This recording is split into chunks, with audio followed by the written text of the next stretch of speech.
Hello again!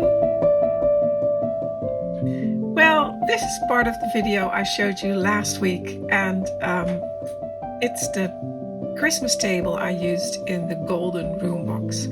And in the comments on that video, Lorraine asked me, what are the seeds you've used that look like pine cones? And these are the ones she's talking about, right here in this little basket. Well, they were on the table. Here's some more. And to be honest, I don't know what they are. I think I bought them at the garden center. They are seed pods. Actually, the seed is in here. You can well, you can't hear them, but if I rattle them around, I don't know if you can hear that. Then you can hear that the seeds are actually in there. So my question to you as the viewers, do you know what these are? At first I thought they were elm seeds, seed pods. I don't think they are. Elm seeds look different, much darker, and but maybe they are, I don't know. I don't think they are. Oh, I said elm, I meant elder. Elder tree, that's what I thought they were, little cones of the elder tree, and I thought maybe they were the early stages of the cones of the elder tree, but then they don't have seeds inside. And I didn't mean the catkins, because elder trees have got catkins and tiny little pine cones, which by the way also look really good as pine cones, but they're a little bit bigger. They're about that size. And I thought maybe these were the young ones, but as there are seeds inside. Anyway, so it's not the elder tree. It's definitely not elm. But you may know what they are. Maybe they're a bush, or I thought maybe a herb or a spice. And here you can see a little bit better. Maybe I should crack one open to see what's in there. They actually grow in, well, not pairs, but there's a little stem, and then they sort of grow together. I think there might be maybe multiples next to each other. So maybe I should crack one open. Let's just crack one open. Just one. I don't have that many. Let's use that one.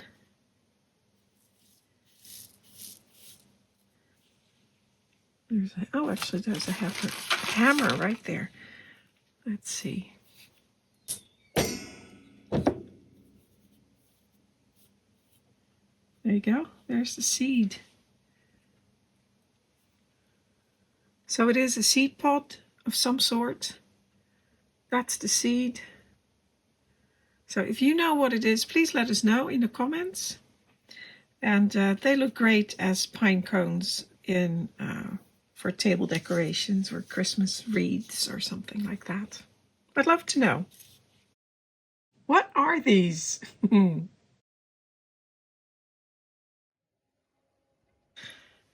Now, there was another question on last week's video, and it was by Steve, and he asked me, do you have a separate section on how you made the top of the cabinet? I would love to know how you made it, especially the curved shape of the top. Well, I'm afraid I don't have any video of that. It was just a few photos that I've showed in that video is all I have of how I constructed it. It wasn't that easy, I thought, but basically I cut all of the wood to shape before I routed it and milled it, or no, routed it, and then I cut it to size and joined it, mitered it, and the curved top, the very top of the ceiling, so the very top of the cabinet, so the ceiling, that's made of several elements, and they follow the curve of the front. Now, I do have a real 18th century cabinet here in my workshop, and I looked at that when I was working on it, so I can show you how that was made.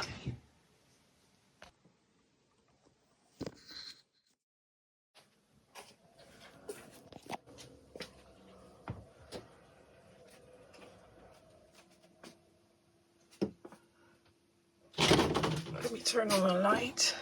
You can see it better, I think. So here you can see on the inside of the cabinet that the top of it follows the lines of the front. And it's too dark in here, I think. Let's see if I can. There. So you can see that the top follows the line of the front. And I'm always amazed at this cabinet was made in 1740. So it's almost 300 years old. And look how clean that looks. I'm always amazed. But what I wanted to show you is that it is made in sections. So how can I hold that? This part, that just goes straight up. And then there's a flat part and a curved part. And the curve is actually it really is curved. I mean, it's not a bent piece of wood. It's made in sections. And now I've turned off the light and you can see, oh, that's my finger. There's a little bit of a gap, which you can see that the back is supporting the top, but you can see the nails. The nails are peeking through that little gap. So it's nailed in place. I think that's really funny to see. But the back plate is supporting the top.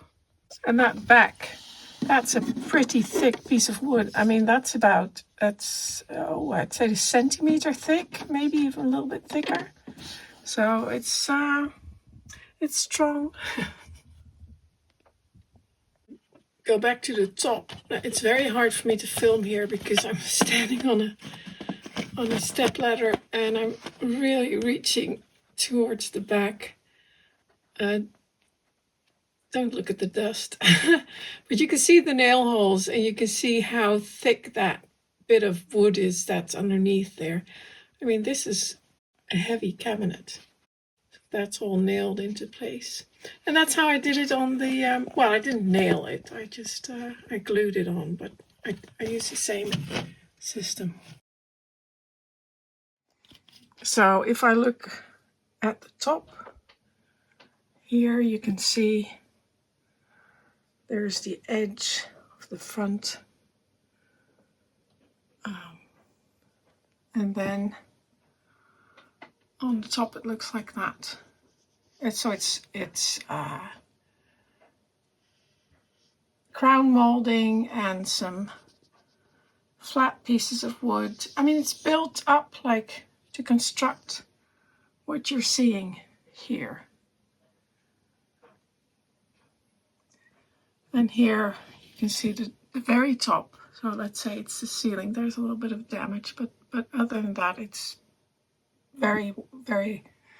it's in very good condition. So it's flat, curved, and some paint.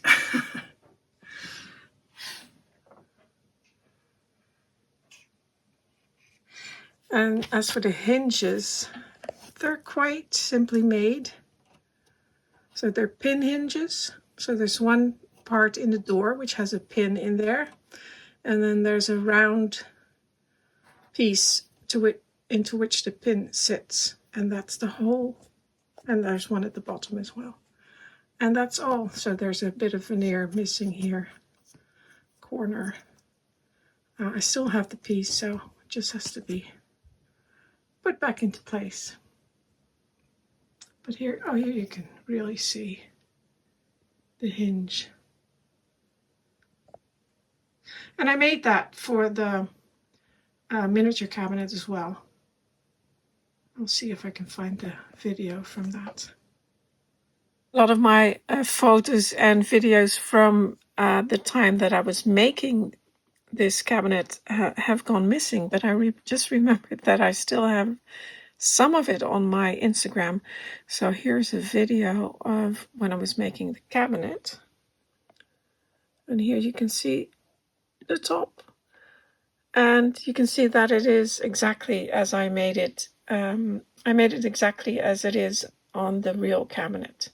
So the front and the back are supporting the top.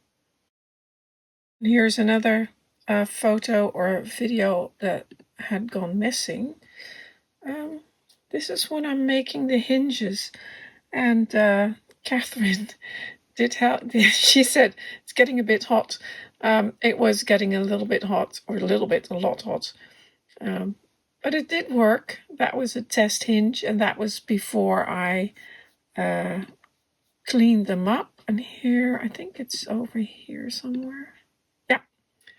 Here are the finished hinges before I polished them. So I did file them here, but I still had to polish them. So yeah, and I have no idea where those photos are. I've searched everywhere, but so I hope that's a little bit helpful. Here's some more. See, I'm finding lots of stuff on my Instagram, and I have, like I said, I don't know where those pictures are. So here you can see the top. So the top, the front and the back plate, just as in the real cabinet, are supporting the top. And here you can see again, I've also made the top in sections, just like the real cabinet. Do I have any more pictures? No, it's just two. Okay. Well, I hope that was a bit helpful. I'm glad I found these photos. I sometimes forget that I have this Instagram. I haven't updated this in a while. It's a bit much keeping up with all the social media. So, but I'm glad they're still here. I have no idea where they are in my files. So, yeah.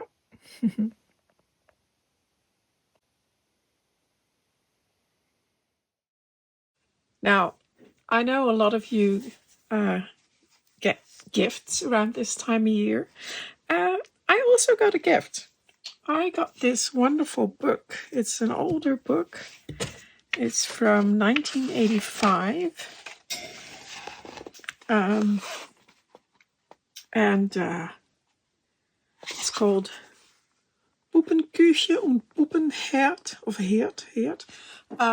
It's in German. I can read German. I can understand it. It's not my first language, of course. Well, neither is English, but my English is better than my German. But I can still read it. And it's a wonderful book. I really, really like it. I've read some parts of it. And it's got these wonderful old doll's house kitchens in there and doll's house stoves. And I love these kind of things. They're a little bit big because they're for playing. Most of them are for playing. But I think they're wonderful. I love the copperware. I really like that one. And all the pieces on there. Look at that.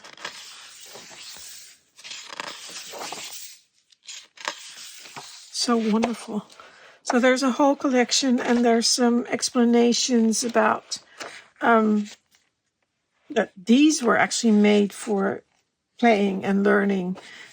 And in the Dutch dolls' houses, which, the 17th and 18th century, 16th, 17th, 18th century dolls' houses, they were not for playing. They were more of like an art collection. They were for display, for collecting. They were made and collected by adult women.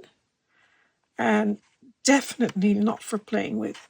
And it wasn't until the mid 18th century, probably, where we started to see these little kitchens that were meant for playing and for learning.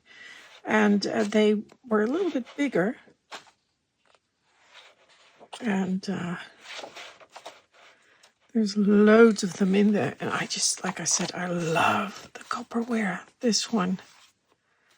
That's beautiful with all the copperware on the back. Would love to have one of this. This one actually, look at the basket. This one, I really like this one. And that would be so much fun to make that in miniature as well. Now, I don't know how I would make those shapes. But I'm actually this summer, well, you know about tuna, right? I'm the chairperson of Miniature in Tune at the moment.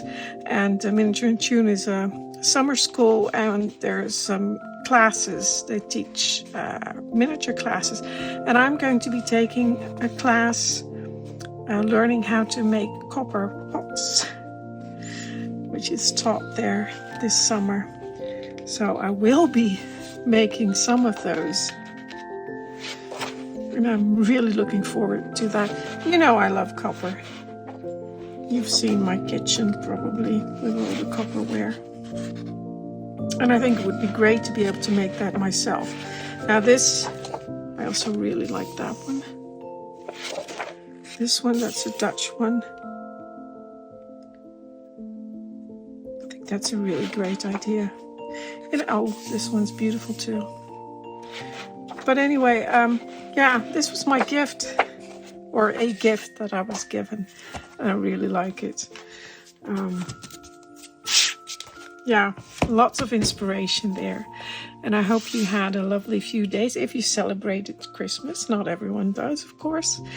Last thing for me to say on this video is I hope you'll have a wonderful last few days of the year. I'm sorry I was a little bit late with this video.